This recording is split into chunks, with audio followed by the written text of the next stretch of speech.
Bom, pessoal, vamos voltar então para essa etapa do nosso Setembro Amarelo. Eu queria convidar a Natália e o Diego para se preparar ali e convidar o Aloysio também para sentar aqui para a gente já ir caminhando para o momento da intervenção dele.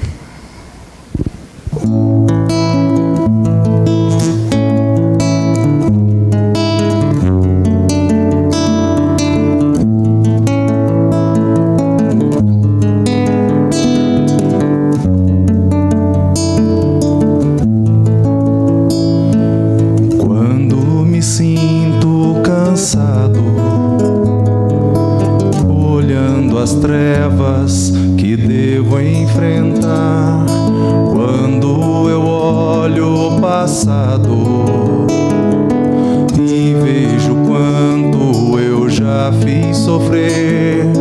Quero saber quem sou eu, saber quem me fez, porque estou aqui. Ouço uma voz que me diz que trago as respostas bem junto de mim. Quem sou eu que não vê que a chuva não escolhe o solo que vai irrigar e descedentar, apenas cumprir sua missão, e os ventos divinos irão te levar. Quem sou eu que não vê que ao lado um ser encantado me chama de irmão e me estende a mão, me dizendo que juntos iremos mais longe que eu possa sonhar? Quem sou eu que não vê que meu Deus, acima de tudo, vem cuidar de mim? Quem sou eu? Sou um ser tão feliz, pois eu já descobri que eu tenho você.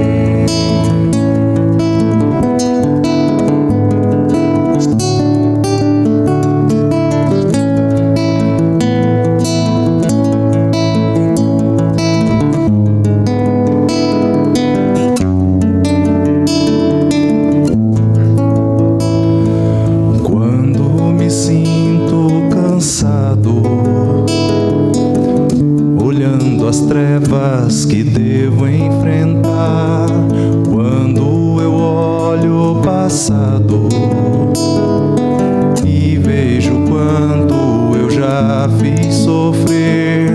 Quero saber quem sou eu, saber quem me fez, porque estou aqui. Ouço uma voz que me diz que trago as respostas bem junto de mim. Quem sou eu que não vê que a chuva não escolhe o solo que vai irrigar e descedentar, apenas cumprir sua missão, e os ventos divinos irão te levar? Quem sou eu que não vê que ao lado um ser encantado me chama de irmão e me estende a mão, me dizendo que juntos iremos mais longe que eu possa sonhar? Quem sou eu que não vê que meu Deus, acima de tudo, vem cuidar de mim? Quem sou eu? Sou um ser tão feliz, pois eu já descobri que eu tenho você. Quem sou eu que não vê que meu Deus, acima de tudo, vem cuidar de mim? Quem sou eu? Sou um ser tão feliz, pois eu já descobri que eu tenho você. Quem sou eu? Sou um ser tão feliz, pois eu já descobri que eu tenho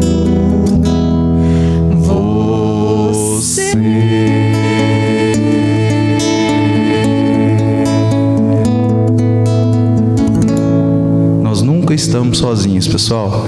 Por mais triste que a vida pareça, não se esqueçam disso.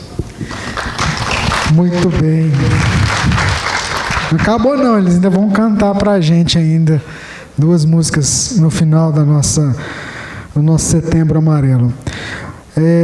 Sua vida é importante, estamos juntos. Esse tema também foi espiritualidade. Eu falei, então vamos. A palavra é sua, meu amigo. Bom, boa tarde. Eu estava no banheiro lá em casa, quando eu recebi um WhatsApp da Divina.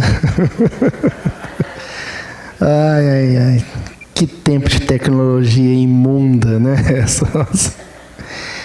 Bom, quando chegou o título, que não por coincidência, né, Rubens, é também o tema do encontro, me chamou a atenção esse sua vida é importante. Porque os profissionais da área, eu não sou um profissional da área de saúde mental, mas como eu trabalho com educação, e trabalho com educação de jovens, de ensino superior, então a temática, o estudo da temática se torna uma condição do trabalho. Eu estou vivenciando, experimentando o problema. Eu trabalho com ciências sociais ainda, com temas transversais. Então é comum, às vezes, numa redação, num trabalho escrito, a gente perceber traços de ideias de autoextermínio, ideias autodestrutivas. Então, a universidade onde eu trabalho, os ambientes onde a gente leciona, sempre procuram oferecer o suporte, o feedback de profissionais da área de saúde mental, para a gente saber lidar com o problema. E uma das coisas que tem sido destacado, com bastante ênfase, diz respeito ao cuidado que nós temos que ter com os eufemismos, ao comentar o tópico vida. Por quê? Dizer a vida é bela, a vida é maravilhosa, isso é problemático. A vida nem sempre é bela, ela nem sempre é maravilhosa. Se eu estou em Bonito, no Mato Grosso, de frente para uma cachoeira, ali a vida é bela. Se eu estou cercado de familiares, ali numa experiência de lazer, de descontração, ali a vida é bela. Mas e se eu estou no lixão de São Paulo procurando alimento? Hein? É complicado. Então é mais importante afirmarmos que a vida, quando ela é bela ou quando ela é feia, em qualquer uma das 2 circunstâncias, em qualquer um dos 2 extremos, acima de tudo, ela é importante. Porque a criança que está no lixão procurando alimento no lixão, ela está fazendo isso porque ela quer viver. Porque ela considera que a vida dela, ali no lixão de São Paulo, ela é importante. Então eu achei de uma felicidade extrema o título. Sua vida é importante. Em qualquer circunstância, em qualquer situação, passando por qualquer que for a experiência, feia ou bela, maravilhosa ou desagradável, em qualquer uma das circunstâncias, ela é importante. E ela é importante porque é complexa. E tudo que é vivido em complexidade confere riqueza, abundância, exuberância de aprendizado e sabedoria. Tudo que é vivido com desafio, com uma proposta desafiadora, agrega valor. E como a nossa experiência transcende a experiência da subsistência, ela é sobretudo uma experiência psicológica, qualquer valor agregado à psique recebe o nome de sabedoria. É conhecimento adquirido. Daí o estamos juntos, que é a parte mais problemática do título. Fica a impressão, no verniz, Rubens, na camada superficial, que quando a espiritualidade soprou no ouvidinho da Rádio Fraternidade, coloca o estamos juntos, é simplesmente uma afirmação de companheirismo e solidariedade. Estamos juntos. Hashtag tamo junto. Não é assim? Gente, essa é a parte complexa. Esse estamos juntos daria um seminário, sabe por quê? Sabe o que ele lembra a pessoa? De que essa experiência complexa, que pode ser bela ou pode ser feia, mas em qualquer circunstância é importante, ela não é vivida solitariamente, isoladamente, de forma insular. Ela é vivida com. Então ela implica, sobretudo, em convivência. A gente não vive, a gente convive. E é por isso que é difícil. É por isso que é desafiador. É por isso que é desgastante, é por isso que é, às vezes, enfadonho, por isso que, às vezes, é abrasivo, às vezes é árido, às vezes é pesado, às vezes é insuportável. A convivência, às vezes, é insuportável. Aí nós vamos no ponto, no cerne, no lenho do problema da questão do pensamento autodestrutivo.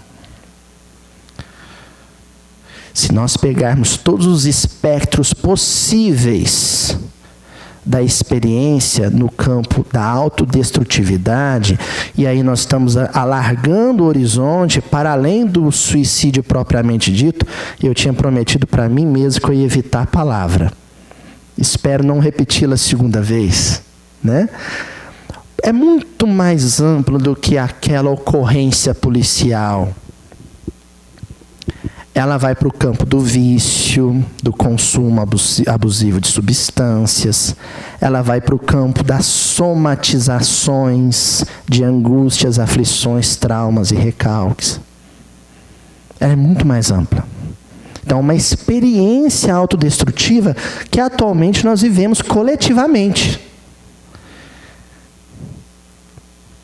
O que acontece em muitas situações, e os dados numéricos foram expostos aqui amplamente, é que alguém não quer esperar o pavio se esgotar.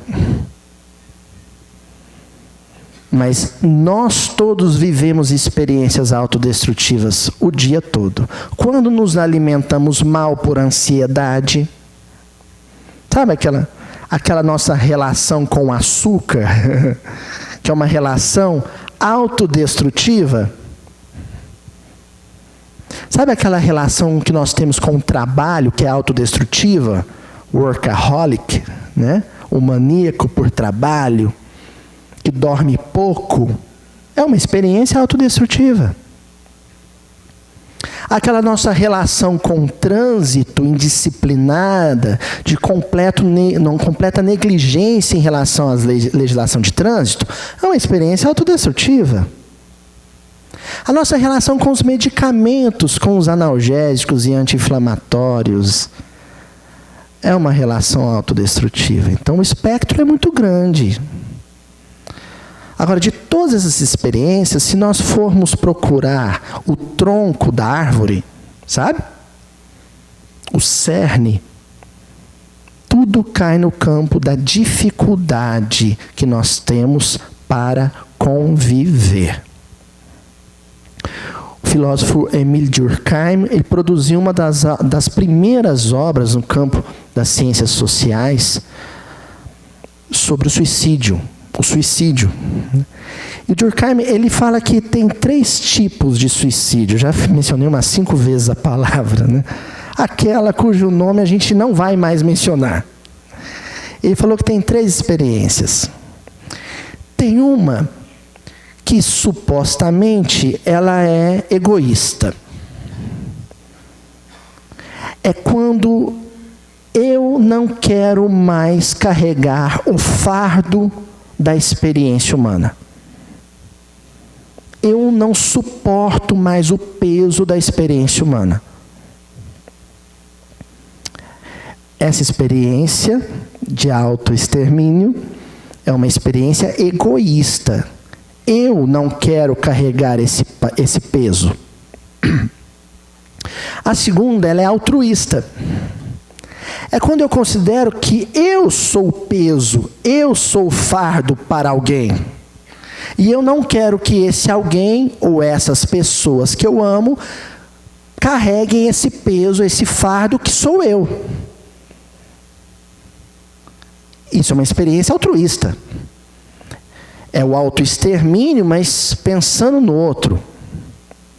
E tem a terceira experiência. Aí ele vai trabalhar um pouco de Durkheim com uma espécie de um neologismo que ele vai formar a partir de expressões do grego, que é a experiência anomínica. Segundo Durkheim, no século XIX, início do século XX, isso vai se estender pelo menos até a Segunda Guerra Mundial, se vive uma experiência de anomia, tempos de anomia. Há prefixo de negação, nomos, lei, ordem, regra, norma. Um tempo sem leis, sem regras, sem normas, sem paradigmas de ordenamento. Vivemos em tempos de anomia. Então a pessoa, frente ao caos, a ausência de regras, de normas, de padrões estabelecidos de disciplina social, ou de respeito a tais padrões, a pessoa prefere não viver a experiência social. 3 situações. Mas em todas, qual que é o tópico? Convivência.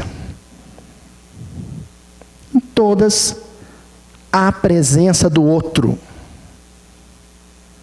Há a presença do par familiar, do par social, do par profissional, do par afetivo sexual.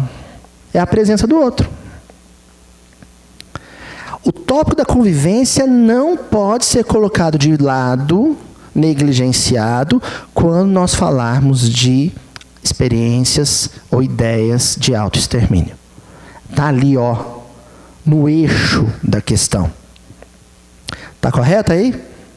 Bom, como é uma problemática abrangente e que vai penetrar nichos da sociedade, tanto no campo da religiosidade quanto no campo da experiência científica, eu achei que seria oportuno hoje nós nos movimentarmos nesses 2 paradigmas, o religioso e o científico.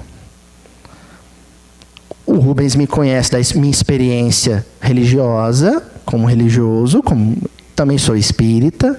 O que monopólio que foi esse evento! Também sou espírita, também tenho uma vivência religiosa. Mas também sou professor universitário, então também tenho uma experiência científica. Eu achei que seria oportuno a gente trabalhar com as 2 perspectivas, porque há uma mobilização tanto no campo da academia, das instituições acadêmicas, quanto das instituições religiosas, no sentido de valorizar a vida e de se debater a questão da experiência ou da ideia de autoextermínio. Então nós vamos tentar fazer uma harmonização entre o pensamento religioso e o pensamento científico. Pode ser? E no campo do pensamento científico eu tinha que fazer uma escolha. E a minha escolha foi a metodologia, a experiência metodológica da psicanálise. Eu achei que seria mais confortável para mim, porque eu tinha mais leitura nesse campo. E nós vamos fazer um negócio muito doido, Júlia. Nós vamos tentar harmonizar 2 coisas que aparentemente é muito difícil harmonizar. Freud e Jung. Meio complicado, né? Fazer os dois da mãozinha dada e falar, caminha junto um pouquinho. Nós vamos tentar fazer isso. Vamos ver se dá certo. Eu acho que vai dar certo. Vocês vão se surpreender.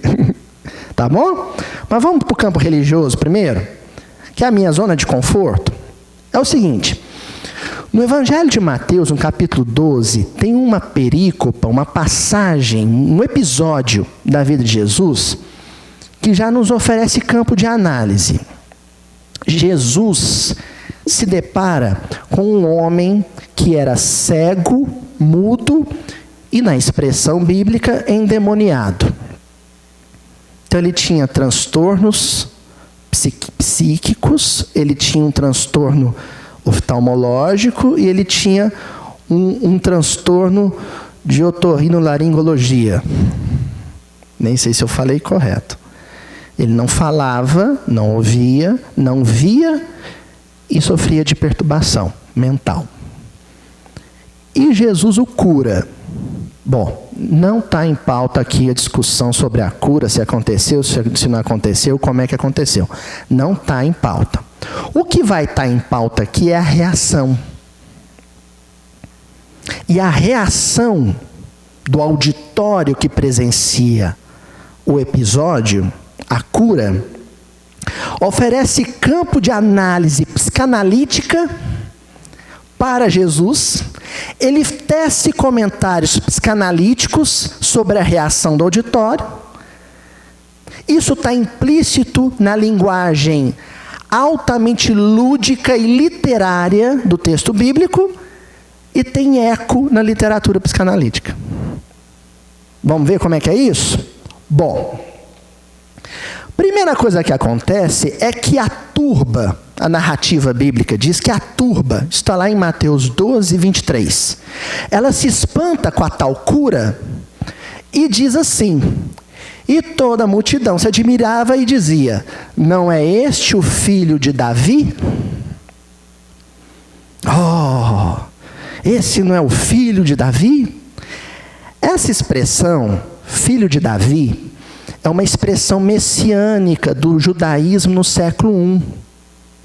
A tradição hebraica aguardava dois messias possíveis.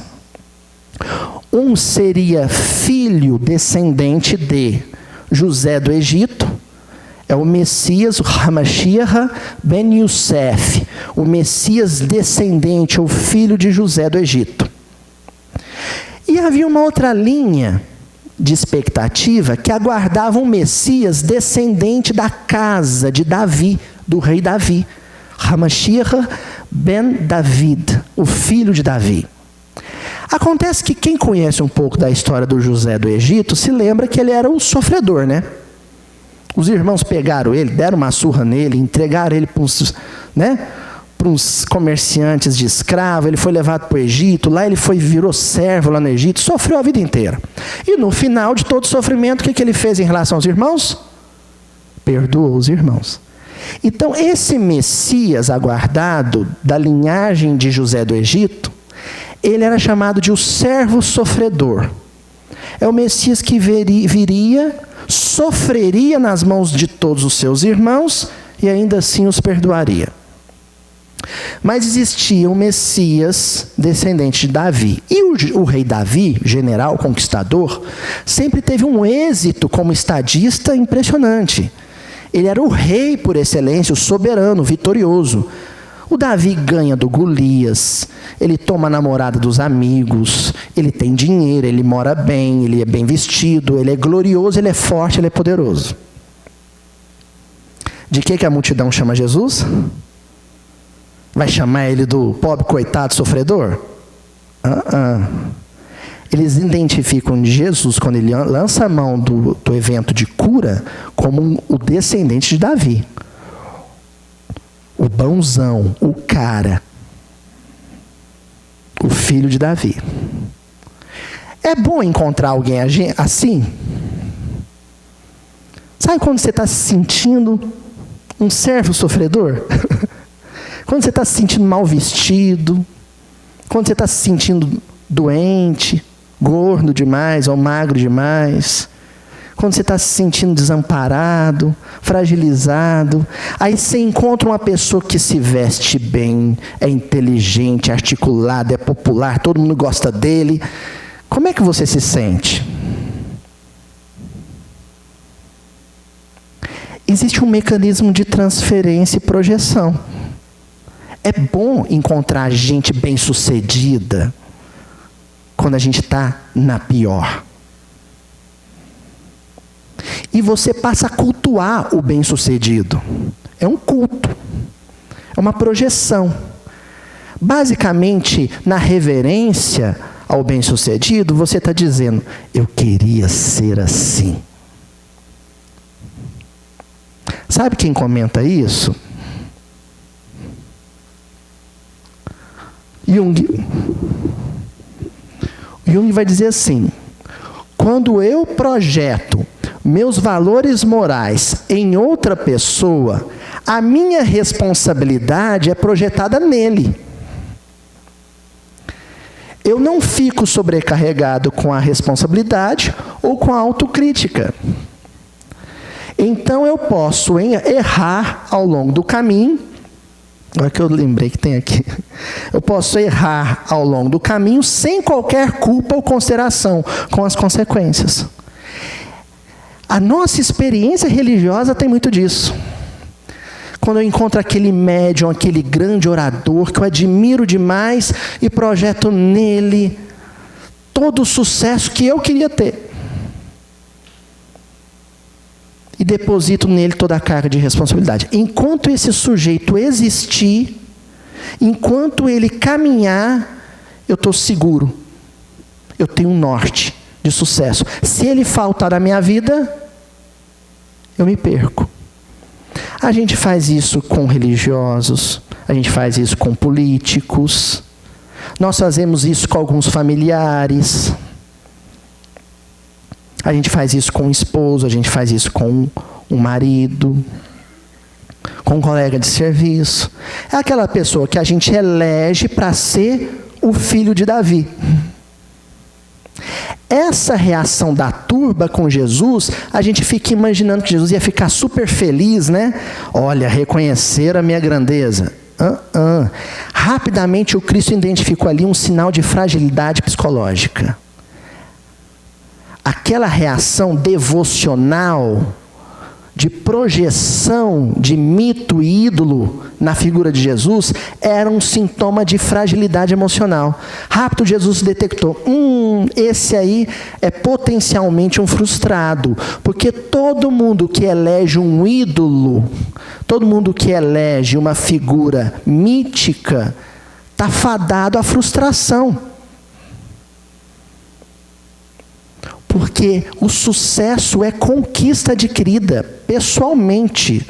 O sucesso afetivo, o sucesso profissional, ele não pode ser projetado.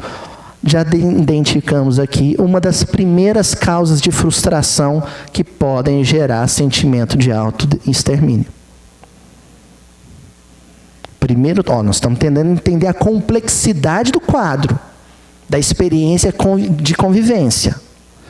Um dos primeiros problemas no campo da convivência é esse. É quando eu projeto no outro uma fortaleza que eu não tenho. E aí eu fico condicionado à fortaleza do outro. Um dia o outro falha, ou um dia o outro falta, ou um dia o outro diz, como Jesus vai dizer, toma a tua cruz e me segue. Não fica assistindo eu carregar a minha, não. Faz a tua parte. Aí bate o sentimento de frustração, um choque de realidade. Sou eu que devo agir. Eu não sou um espectador da realização alheia. Eu tenho um protagonismo pessoal. E aí, com a frustração, vem o sentimento de tristeza, de frustração. Agora, tem um outro caminho. Os fariseus, antagonistas de Jesus, adversários de Jesus, quando vê Jesus realizar a cura do cego, mudo e endemoniado, dizem outra coisa. O que eles vão dizer? Mas os fariseus, ouvindo isso, diziam: este não expulsa os demônios, senão por Belzebu, príncipe dos demônios. Está em Mateus 12, 24. O que eles estão dizendo? Não é filho de Davi coisa nenhuma. Esse homem é o capeta. Ele é o demônio. Ali Jesus detectou outro traço de fragilidade psicoemocional. Sempre que nós não conseguimos atingir o sucesso, a segurança, a estabilidade, a força psicoemocional de outro, e aquela nos parece inatingível, sabe qual é a nossa tendência? Atacá-lo. Eu demonizo a figura do outro. A minha fraqueza, o meu insucesso precisa ter um inimigo, precisa ter um culpado, precisa ter um adversário. O fariseu nem de perto conseguiria o sucesso que Jesus estava tendo ali com aquela multidão. Então ele passa a demonizar Jesus. Olha o que o nosso amigo Freud vai comentar sobre isso. Freud explica. Toda vez que o homem primitivo tem de estabelecer um tabu, uma barreira, ele teme algum perigo, sinal de ameaça, um perigo iminente. Seria tentador desenvolver essa ideia e derivar desse narcisismo das pequenas diferenças. O outro não se parece comigo, logo o outro é meu inimigo. A hostilidade que em todos os vínculos humanos observamos lutar com êxito contra os sentimentos de solidariedade e sobrepujar o mandamento de amar ao seu próximo. As nossas antipatias, as nossas inimizades, os nossos desafetos, em grande parte, nascem de um estranhamento. Ele é bem-sucedido e ele não sou eu. Ele é bem-sucedido e ele é diferente de mim. Logo, eu tenho dois caminhos. Ou eu, com a minha peculiaridade, com a minha especificidade, com as minhas características, com a minha personalidade, tento mesmo o êxito, ou eu ataco a personalidade dele. E o culpo. Olha, ele, do jeito que é, está me atrapalhando a crescer. Sabe com quem que a gente faz isso muito? Com o irmão mais velho. Quem já assistiu um desenho aqui da Cartoon Network que chama Irmão do Jorel? Legal, não é? O Irmão do Jorel. O Irmão do Jorel, gente, aquilo é um drama psicanalítico, vocês sabem, né? Começa que ele não tem nome. Ninguém sabe o nome do Irmão do Jorel. Porque todo mundo só tem olhos e atenção para quem? Para o Jorel. Logo, o irmão mais novo não tem nome. Quem que ele é? O irmão do Jorel. Vocês já viveram experiência assim? As esposas, hoje não mais, que a mulher está em empoderamento, está se afirmando. Mas antigamente a mulher não tinha nome, ela era a mulher do fulano. Horroroso, né? A mulher do fulano.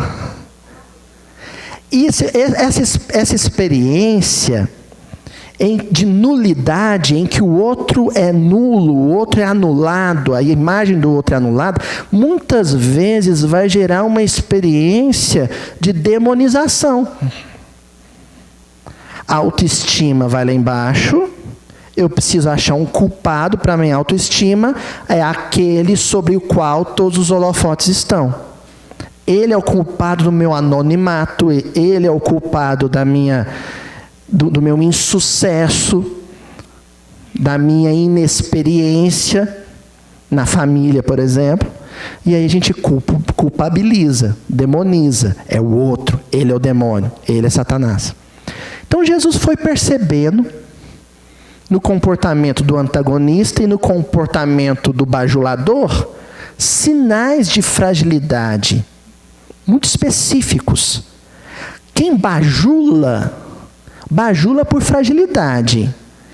E quem condena, culpabiliza, só fala mal, também é por fragilidade. Por que nós estamos falando disso até agora? Porque um dos esforços da tarde de hoje é o de aprender a identificar sinais de fraqueza sem que o outro precise verbalizar.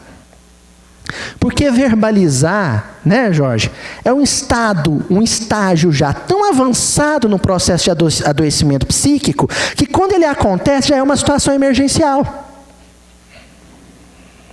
Se o pai e a mãe tivessem identificado no filho esses traços, talvez o processo de pronto-socorro psicológico já tivesse começado antes.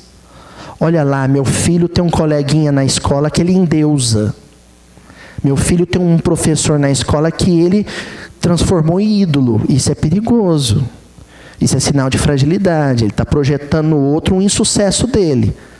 Vamos trabalhar a autoestima dele? Olha lá, meu filho demoniza o irmão mais velho. Olha lá, meu filho, ele culpa, toda a culpa é dos colegas da sala. Ele nunca é o culpado.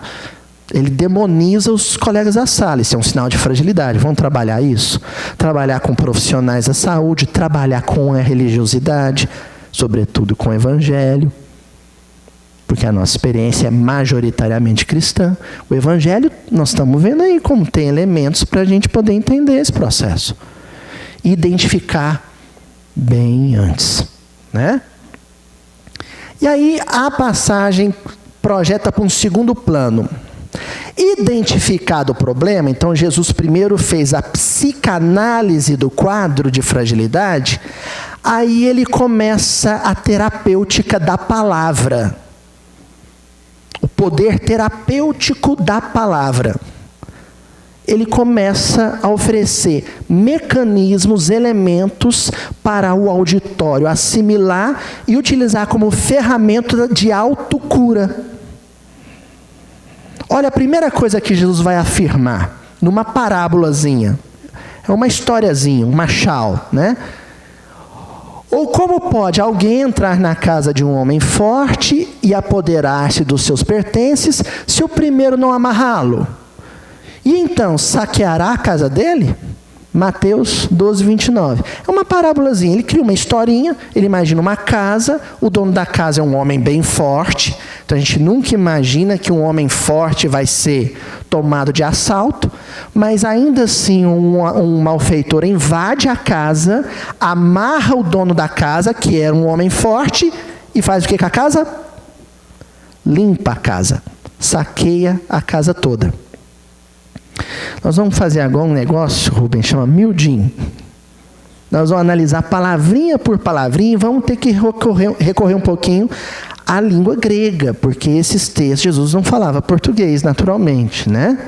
Para a gente ver o sentido de tudo. Então, primeiro, tis, a palavra grega que aqui foi traduzida como alguém.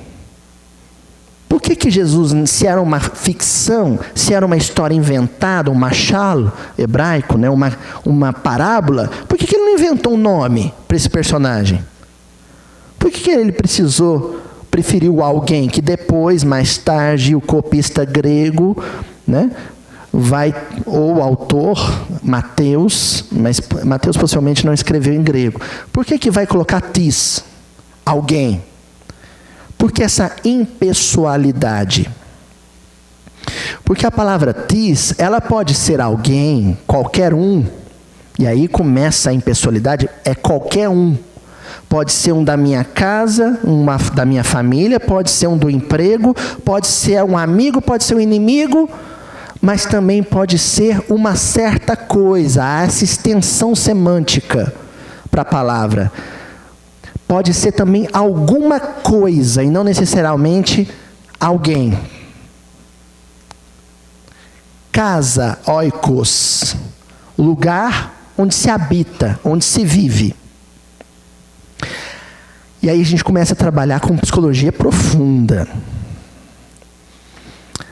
Qual é o lugar verdadeiro, real, onde eu habito, o eu, o ego, a individualidade, o ser. Não é o prédio, não é o chalé, não é a choupana. É a mente.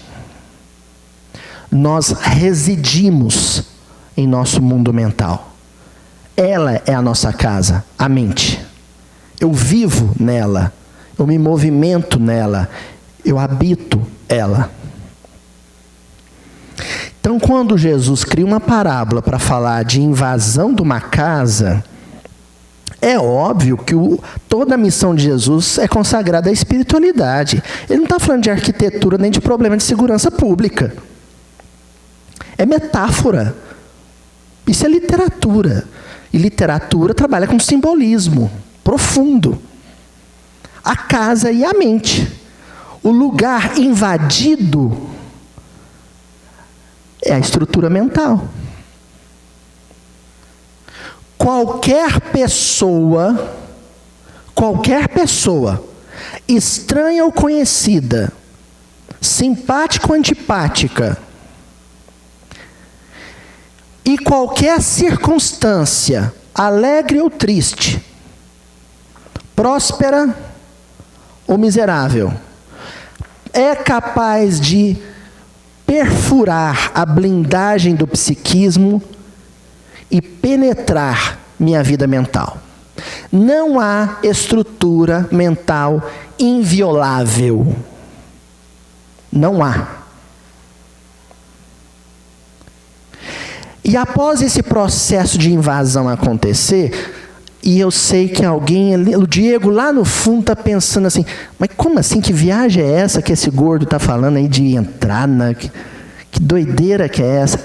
Gente, eu tô no ônibus, voltando para casa, e assisti uma mãe bater, espancar no filho por causa que o filho pediu um sorvete, e aquilo me irritou.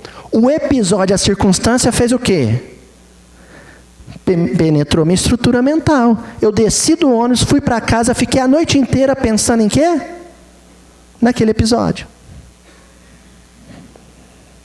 Às vezes, numa discussão de casal, o marido, Jorge, pega e fala uma coisa para a esposa, 30 anos depois, aquela frase maldita ainda está morando junto com a pessoa na casa mental.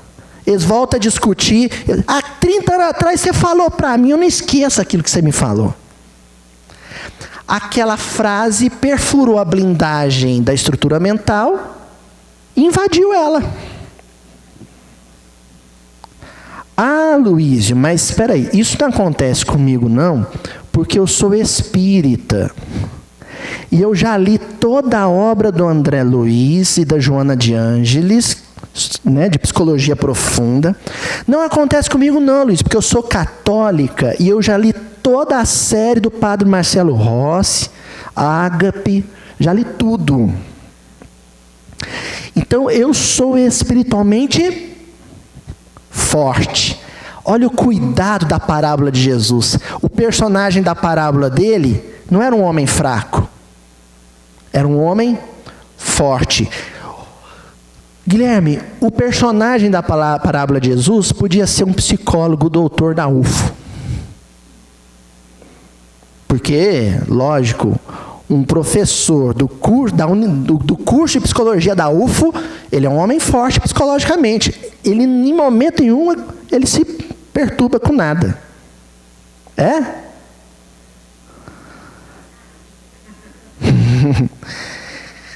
Não importa quanta bagagem psicanalítica, psicológica, terapêutica, religiosa, filosófica você tenha. Toda mente é vulnerável. Mesmo a casa mental de um homem psicologicamente forte pode ser invadida. E aí, quando ela é invadida, todas aquelas potências positivas, elas podem ser atadas, neutralizadas, paralisadas por uma única ideia negativa. Como eu sou um homem forte, eu tenho na minha psique várias virtudes psicoemocionais, inúmeras. Eu sou otimista, eu sou altruísta, eu sou disciplinado, eu sou simpático, alegre. Tem essas qualidades psíquicas todas. Mas basta uma ideia invasora para atar, amarrar todas as minhas potências positivas. E é onde a gente fala assim, mas fulano era tão alegre, entrou numa depressão e não sai dela. Mas fulano, né, agora é mesmo o Laurence comentou, fulano tinha tudo na vida dele para só sorrir, mas entrou numa vibe negativa, baixo astral e não sai dela. Uma só ideia, um só sentimento negativo é capaz de neutralizar a movimentação positiva de todas as conquistas psíquicas que eu fiz nos últimos anos, nas últimas décadas, nos últimos séculos. E aí, quando isso acontece, a minha defesa psicoemocional fica em pane, nula, fora de ação. É onde eu sou saqueado, pilhado, ou seja, os valores, eles se perdem de mim. Como assim se perdem, Aloysio? Na verdade, quando nós falamos de valores, eles se resumem a um só: autoestima. Ela se perde completamente. Quando você perde a autoestima, você perdeu o quê? Tudo. A casa fica limpa. Sabe? O ladrão parou com um caminhão baú na frente da sua casa e limpou ela. Quando uma casa ela é roubada assim, leva sofá, leva televisão, leva armário, leva geladeira, leva fogão, né? Não sobra nada. Você diz que a casa ficou como por dentro? Vazia. Aí é um sentimento que as pessoas repetem o tempo inteiro, um sentimento de vazio. Vamos preencher a casa de novo. Vamos encher a casa de novo. Você pega o 13º, pega a participação no lucro. Se você for uberabense, você pega ali a rodovia 050, Chico Xavier. Vem para o bairro rico, Uberlândia. De preferência na época do Natal, porque fica bonito a beça. O Center Shop é muito mais bonito que o de Uberaba. Opa, tá transmitindo, né? Vou apanhar quando eu chegar. Aí você para aqui e enche o porta-mala. Encheu a casa de novo? Ela continua vazia. Ela continua vazia. Olha que problemática. Como é complexo. Luiz, mas até agora é uma palestra de valorização da vida. Você está falando de problema para nós resgatarmos a dignidade de quem pensa em suicídio ou quem comete suicídio. Quando alguém tenta suicídio e não consegue, chega na unidade de saúde, o credo médico de que se preserva a vida a qualquer custo trata o suicida, ou aquele que tentou suicida, como um indigente, com antipatia. Até dentro da casa espírita, dentro da igreja católica, dentro da igreja protestante, quando chega alguém e o outro fala, fulano já tentou suicida.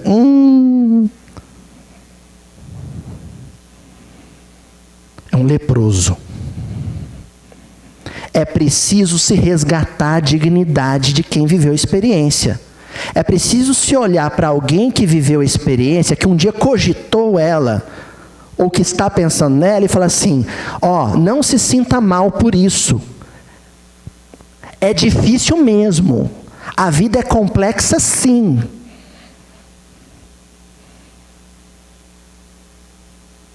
Existem motivos para você estar pensando nisso sim.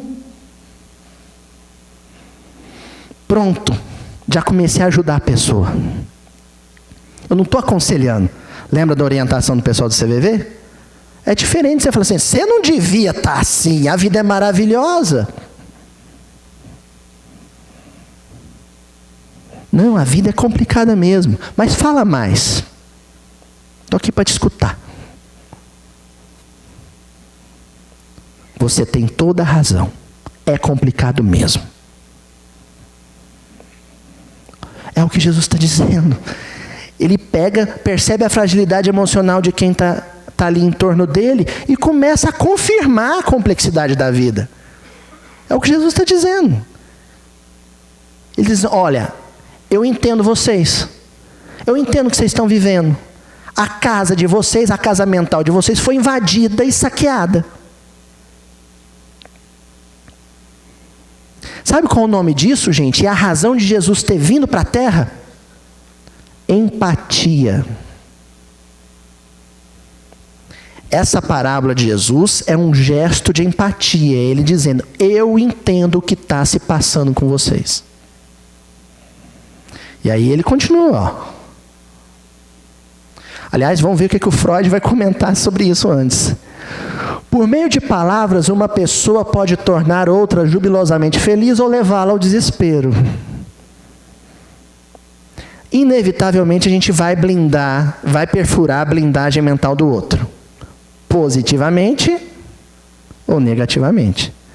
Por palavras, o professor veicula seu conhecimento aos alunos. Por palavras, o orador conquista seus ouvintes para si e influencia o julgamento e as decisões deles. Palavras suscitam afetos e são, de modo geral, o meio de mútua influência entre os homens. O Emmanuel vai deitar e rolar em cima disso lá no livro Pensamento e Vida, né? Nós nos influenciamos. Então, eu tenho que ter uma empatia muito grande e deixar essa empatia medir, calcular o que vai sair da minha boca ou sair do meu punho. Deixa a empatia conduzir o que você vai dizer.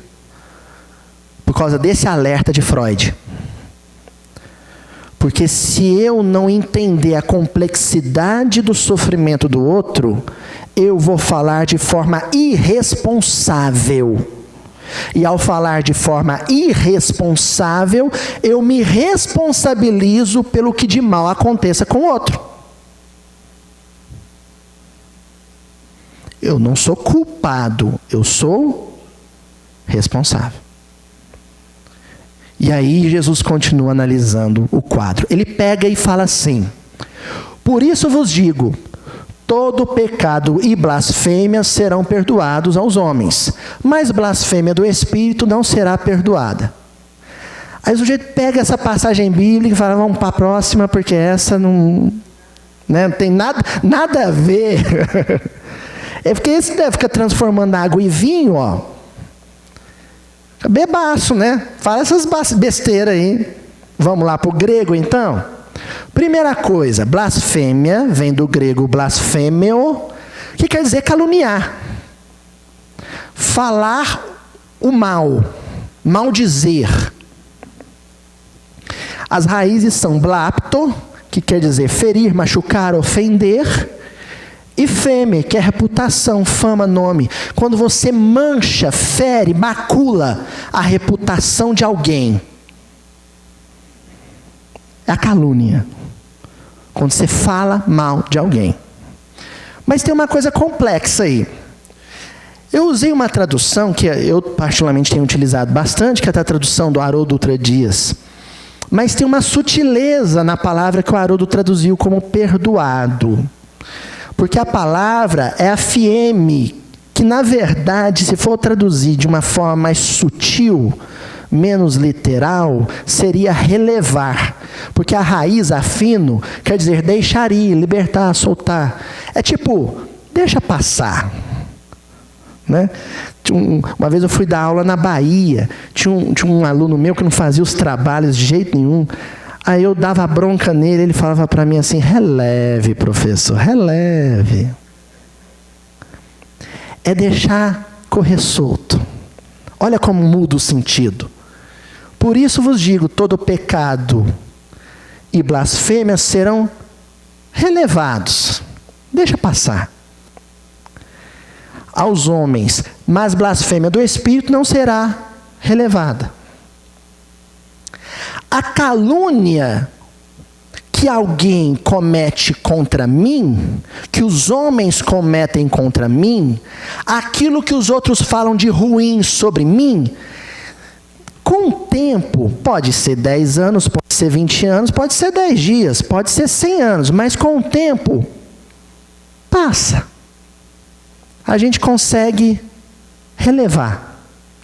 Agora, a calúnia, a maledicência, o maldizer que eu cometo contra mim mesmo,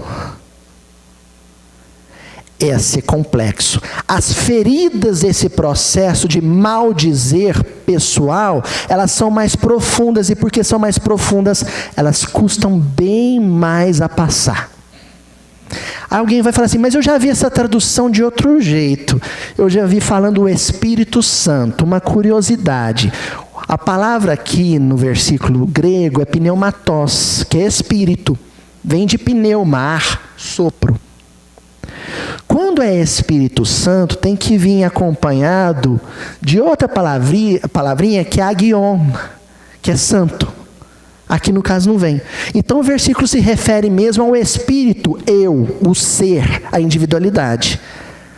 Então é a blasfêmia que eu cometo contra o ser, a individualidade, a minha essência. Aloysio, eu ainda não entendi isso. Nós entramos em processos de autoculpabilidade e de autocomiseração também, de vitimismo, de derrotismo, de pessimismo, de negativismo, em que eu deixo de achar que o outro é meu ídolo, deixo de achar que o outro é o demônio e fico autocentrado de forma patológica. Eu sou culpado de toda a tragédia da minha vida. Cuidado com isso. Cuidado com isso. Esses processos de autocentramento, eles precisam ser relativizados, não é bem assim. Eu não posso ser completamente responsabilizado por tudo. Existem coisas que vão além de mim. Existem coisas que extrapolam as minhas forças. Existem coisas que estão além das minhas possibilidades. E Jesus está alertando, cuidado com isso, com essa autoblasfêmia. Porque blasfêmia é algo muito aplicado ao sagrado. E existe algo de sagrado em você. E quando você diz para você mesmo, eu não sou capaz, eu não tenho conserto, eu não tenho cura, eu não tenho jeito, você está blasfemando. Você está dizendo que quem te projetou, quem te organizou, quem te planejou, quem te criou, não te planejou nem te criou direito.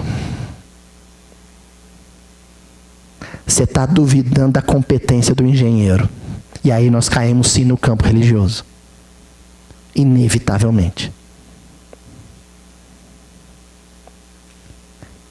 Olha, quando você encontra uma pessoa que está triste, porque falaram mal dela,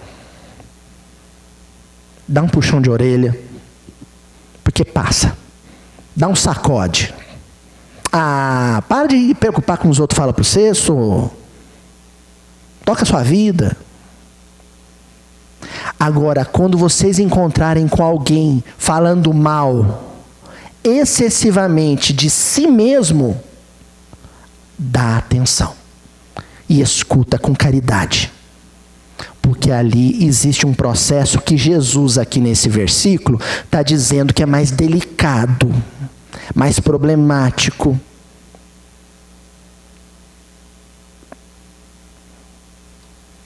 Olha o que Jung vai dizer. Assim como existem um grande número de jovens que, no fundo, têm pânico da vida, que também existe que eles, ao mesmo tempo, desejam ardentemente, Também existe um número, talvez, ainda maior de pessoas idosas que têm o mesmo medo em relação à morte. Tenho observado que aquelas que mais temem a vida quando jovens são justamente os que mais têm medo da morte quando envelhecem. Então, a pessoa reconhece a própria fragilidade, observa a grandeza da vida, da experiência humana, a complexidade dela, entra num mecanismo de autocentramento patológico. E aí, olha que paradoxo que eu vou dizer. É sutil. Super engrandece, supervaloriza a própria pequenez em relação à vida. Olha para o mundo, para o gigante mundo, como diria Drummond, o vasto mundo, olha para si e sente medo de viver. Se amedronta. Se apequena, aí começa a blasfemar.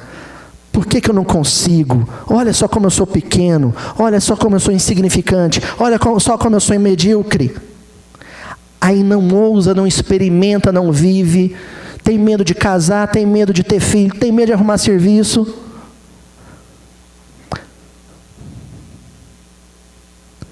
Aí passa uma existência inteira assim. Quando chega na idade mais adiantada, olha para trás e tem a sensação de que não viveu. Aí começa a ter medo do quê? Da morte. Entenderam como é complexo isso? Essa é a experiência.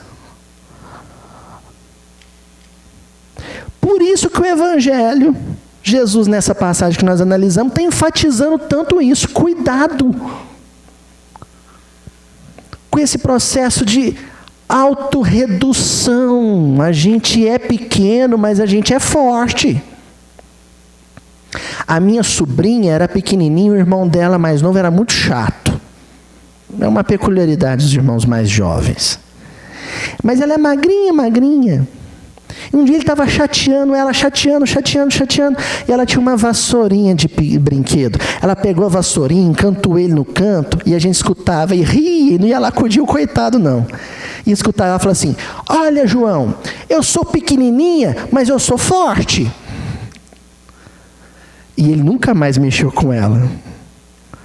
É olhar a vida, o desemprego, a dificuldade financeira, o câncer, a separação matrimonial, olhar no olho e falar: ó, você é grande, eu sou pequeno, mas eu sou forte. Talvez eu não consiga te vencer, mas eu consigo resistir e não permitir que você me vença. Talvez eu não consiga derrotar o câncer físico, mas também o câncer não vai derrotar minha mente. Talvez eu não consiga arrumar um emprego amanhã, mas também o desemprego não vai fazer eu desistir de viver. Porque eu sou pequeno, mas eu sou forte. Obrigado, gente.